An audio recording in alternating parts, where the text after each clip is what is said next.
Right, what's happening, everyone? Yeah, it's story time again. Yeah, we're flying, aren't we? Right now, I want to talk to you about what can happen to a patient, right, if he just ends up getting caught up in it the wrong way. I don't mean the wrong way as in fighting or that wise. I mean caught up in it. This is an instance, this, right? I know a lad there, and he's my mate, he's a good lad. He's worked on all that, done working, and he's worked his ass off, and he's tried to do this. He can't get nowhere in life, whatever. So I was with my mates, and we were in a bar, and this kid come in. Now, this kid, I didn't hang around with this kid, but you just know him well. He's just sound one of the lads, knows like a worker, proper sound. What's lad? Yeah, this me mate, yeah. So my mate said to me, do you want to stripe? You got to church and all that to come back. So they're just sitting there gabbing away, and I thought they're getting along well, do you know what I mean? So then I thought, because my mate is a bit of a, I'm not saying he's a rat, but he'll give people other options in life, right? Whereas I won't. If I see someone doing what they're doing and the normal and the workers and all that, I won't like be a vampire and bite them so they come over to the dark side, you get what I mean? But he will, but he won't, not like with pressure, not with like forcing or like that. He just highlights the good things about it, but doesn't highlight the bad things about it. So when you've got someone who's worked all week and they're keeping their head above water and it's the bird's birthday or the kid's birthday and they can't make ends meet and they're borrowing off Peter Pay Paul every month and they're going nowhere, you've got car payments, the bailiffs are on the case, you've got red letters, you've got gas men, lecky men, council tax, fucking everything, yeah, BBC licence bullshit, all that. You've got all that just on your doorstep, haven't you? Through your letterbox, you don't even have to go nowhere, yeah? In this world, what we live in now, the way it's all gone and all that, I'm not even going to start going into all that, right? But what I'm going to say is, you know yourselves, you're just sitting there now. Think about all the problems that come through your letterbox. Think about it. Think of all the stress that comes through your letterbox.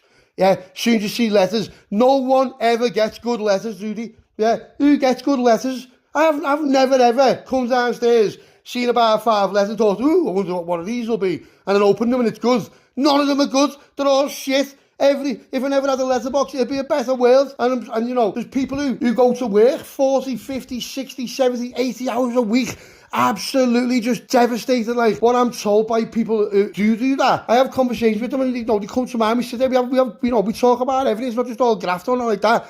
You know, I've got loads of mates who just work and live with normal people and don't do nothing like that. So it's a different, it's like different worlds, innit? So when they sit there, like, oh, lad, and I'm always like, yeah, lad, well, do you need this, do you need that? Lad, I can't pay it back. I'm like, lad, listen, just give me whatever you can, wherever you can. Yeah, it sounds. Them like me close mates, not just like randoms. And they're like, oh, lad, nice one.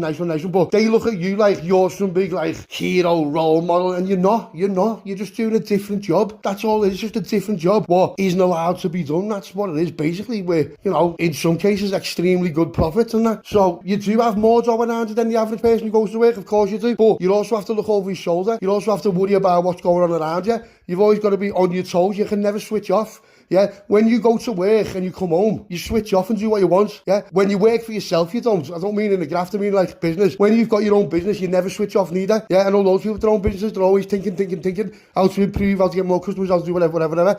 But when you do what we do, you're not, Lemo, go on, there, go on. When you do what we do, it's a different thing, because the side effect of doing what people do, I'm not going to say what, but you know what. Now, these are all fictional stories, as you know, so this is just a fictional story, yeah, for entertainment purposes only. So if you're a grafter, you can wake up, boom, door's gone, yeah, you're getting ragged out in your bills, on remand, could be gone for what? Best case, a 3, worst case, whatever, yeah, joint enterprise, whatever, could be anything, depends on what you've got on. So that's like a byproduct or a side effect of what you could do. Now, the other side effect is other firms, yeah, because where we are in Liverpool, it's a rough gaff, mate. It's a rough gaff. Now, it's classed as one of the safest cities in England, and it's one of the nicest cities, and it's most diverse, and we've got the best singers, the best this, the best that, but that, it's the second most, like, filmed place in England, apart from London. So you get people, studios, films, directors, you know, the Beatles were the biggest band that's ever lived, even to this day, yeah. So, look at Liverpool Football Club, yeah, they're smashing it. So, it's a diverse city for the average person, but the underworld is a different place. It's dark, mate, it's dark. And if you don't, like, behave yourself, or you start stepping on toes, or trying to, you know, fiddle or do people, you're getting it. That's just it. Doesn't matter who you are. It's only a matter of time. So that's one of the things you've got to, like, think about when you're doing that. Now, this lad, he was saying to me, your mate there's just been talking to me, and he's just said he can throw me on a George there. I said, what type of George? He said, well, whatever. I said, okay. I said, well, number one, stay away from the white and brown. You're not doing that. He said, why? I said, because you're not, because it's too risky for you. You're not good enough. You're not clever enough. You don't have enough experience. Now, people might think, oh, if you sell weed is the same as doing that, or you sell lemon as doing that. It's not the same. It's not the same. It's not the same. It's well more dangerous, yeah, because with lemo and weed, it's mates and it's the lads. It's people you know, yeah.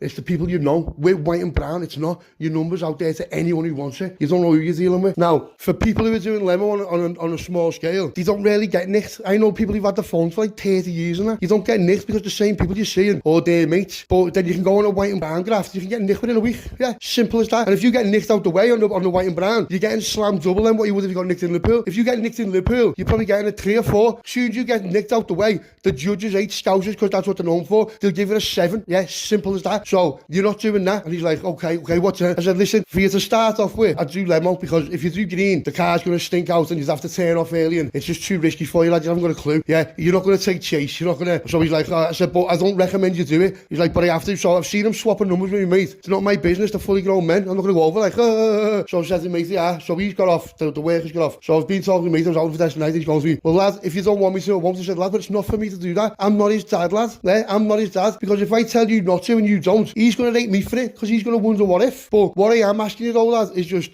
control it. Yeah, just give him so many bits. Don't start just like leaving him for weeks and weeks with the dough and then coming 2-3 weeks later and the dough's downloading, you're just smashing his head in. I said, no. I said, lad, here's one of the rules. Now, he's me mate, I respect him and he respects me. So when I say here's one of the rules, it's not like I'm telling you, I'm asking you, and you're agreeing because you'll be doing it afterwards. Here's what I want you to do, mate. Yeah, only give him so much a night and get the dough from the same night, every night. Yeah, that's it. I said, that's one. And number 2, lads, don't put him out there in silly places with silly people. Yeah, and you know who I'm on about, because there's another little family to go with. I said, don't put him nowhere near them. I don't want him to have nothing to do with them. Yeah, lads, don't have him driving around in cars, driving in shorts. No, just all stuff like that. So before I tell you what happened, right, I'm going to go through a few things with you, right, and it's going to be a bit of a long one this second, you know what I mean? I'm going to see what's happening. So I'm just going to, just going to tell you my own opinion, right? My own opinion from life experience and from knowing who I know and knowing what's happened. And then I've seen it. Oh, believe me, I've seen it. I've seen it time and time and time again. And it's all the same, right? So let's start off with the benefits right now. The benefits are you've got money, you've got cash, right? So you've got well more money than what you've ever had before in your life really quick. Now, the work labour-wise is proper easy, because if you're in a proper firm, then you're just a seller, because you don't have to bunny up, you don't have to do nothing, it's all done for you. So you go to a gaff, you pick the bits up in the morning or whatever, or, it depends what you're doing, how you're going about it. And then you've got the bits, and then to give you the price, what they want back on it. So it's like, yeah, let's just say lemon, right? Lemon is normally straight 20s for 1 or 3 for 50. So you get X's, right? You get X's. So if you've got like, say, a ball of 30, right? Then that ball of 30, if you sell them in singles at 20s, it comes back at 6 ton. But if you sell them 3 for 50, then it comes back at 5 ton. So you can make a 1 at X's, right? If you do it that way. So you get extra little bits of dough throughout the day as well for like petty and whatever. And, do you know what I mean? So you end up just flying, and then you've got a car off them. The car's insured, it's just your car, you can swap cars. If it's a proper firm, you'll have a few different cars and they'll swap around all the time. So you're just in a new car all the time, you're only in a belted car all the time. So what can happen is you can become reliant on them. Yeah, you can become reliant on them because now you've got their car. So you then think it's a good idea to sell your car and stop paying bills on your car. So then you sell your car, whatever car you've got. You're not paying insurance on no more. You're up heavy off it, off what you're saving as well. So you've got a car, what's not yours, what you're driving around in. You're not paying petty for it, you're not paying insurance for it. Yeah, so you've saved on that, right? So then the thing is, then you're reliant on these people. You're now reliant on them because you don't want to stop it, because then you've got no car, and that's just the minimum. Yeah, so then as you're getting along, it's all flying, everyone's happy, you're flying around, you're on top of the world, you're just thinking all this and that, you think you're famous, you think, yeah, lads, you know what I mean, and I've got this fame behind me and no one will do nothing to us, and and then it's just like all going on, your head's just going, you start like getting wrapped up in your own world and your own futuristic ideas of what's going to happen and where you're going to be, and you start leaving the people who you grew up with behind, the people who are workers, because they can't afford to do what you want to do with this new lifestyle. You want to go places what they can't afford. You want to just go on holiday, you want to do this, you want to do that, you want to do that. So you only start hanging around with that firm then, because they can do what you can do.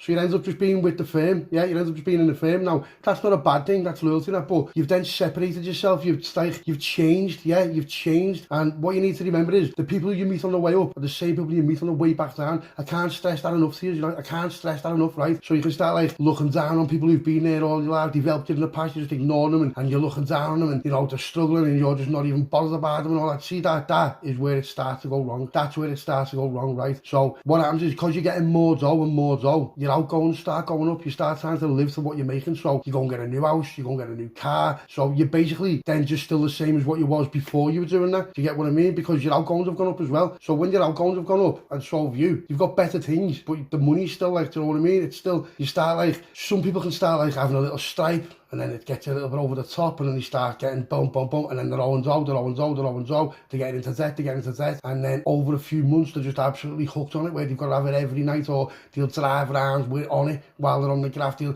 even have bevies in the car. I know people who drive around with bevies in the car, drinking and on the limo while like on the George, and you're just like, what are you doing, lads? What are you doing? And it sounds, I don't know why, because you think you're untouchable.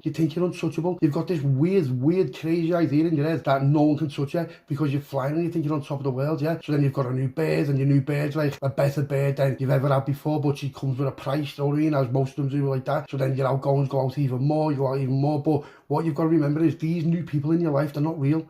They're not real mates, they're not real dad. You've left all your real mates and all the real people who loved you for who you are behind because you think you're too good for them, right? So then what happens then is you get overconfident.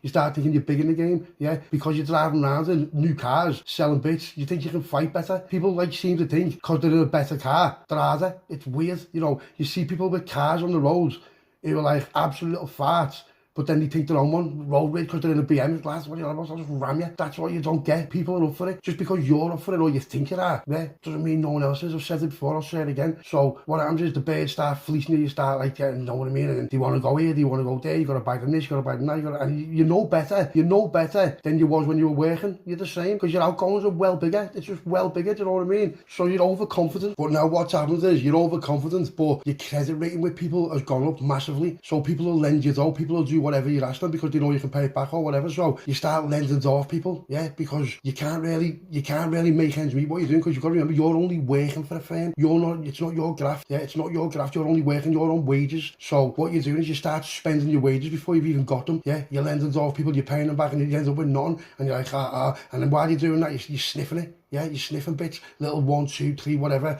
little one of a night or whatever. I'll make it back. And then what some people start doing, which is the grave error they make, they start dabbling with the bits. Yeah, they'll sniff a one, then they'll start opening the bits and button bashing it to make it up. Oh, it's not. And because they've got away with it once or twice, they'll start doing it on a regular. But when you're doing that, people who are on your graft, they realise and they know. Because they know they've been at it for years, they know what they're doing, they know the lemo's different. So they start putting the lads who's grafting his heads up, listen, this lemo's getting worse, and they'll start doing little traps for you. Yeah, that's what they'll do. They know their lemo, they know what it's like, they know what they put it to. Yeah, so when they get a bag of lemo off you, what you haven't sold, yeah, and they open it, and one of them has a stripe, they know you've danced on it, yeah. Straight away you're getting it. So straight away you're getting bills all kinds. So now, you know people don't. You're driving around, you've got this big lavish lifestyle that you can't really afford, yeah, and now, yeah, you're on the watch list of this firm. Now, you think this firm are your mate, you think they're like, they've got your back and they'll do this, they'll do that, yeah, they might do, but you know when you cross them, you know, if you start doing things like that to them, this is their work, this is their livelihood, this is what pays their bills, yeah, they will not think twice about absolutely giving it to you for that. Right, listen, we'll have to leave it there a minute, right? I've got so much to say, I've got so much to just tell you, and it's only personal experience, take it on board or don't, but I'm going to continue this in the morning. I'll do it when I get back. I've got to go out, something's come up, so I've got to go out now, and what I'll do is I'll continue it when I get back. So if you're waking up for work and that, listen to this now, and then there'll be a second part to it by the time you wake up for work in the morning, all right? That's the best I can do, because what I'm going to do is I'm going to proper go into this, because I've got loads to say, but I just haven't got the time to say it now, do you know what I mean? I just haven't got the time to say it now, but I'll get it out there, and tomorrow when you wake up and you go to work and you're getting ready and all that, having your shower, having your toast, having your coffee, having your breakfast, whatever, press play, because it'll be up by then, therefore I will guarantee it, all right? I'm going to have to leave it here for now, and then I'll come back to it later when I come back in.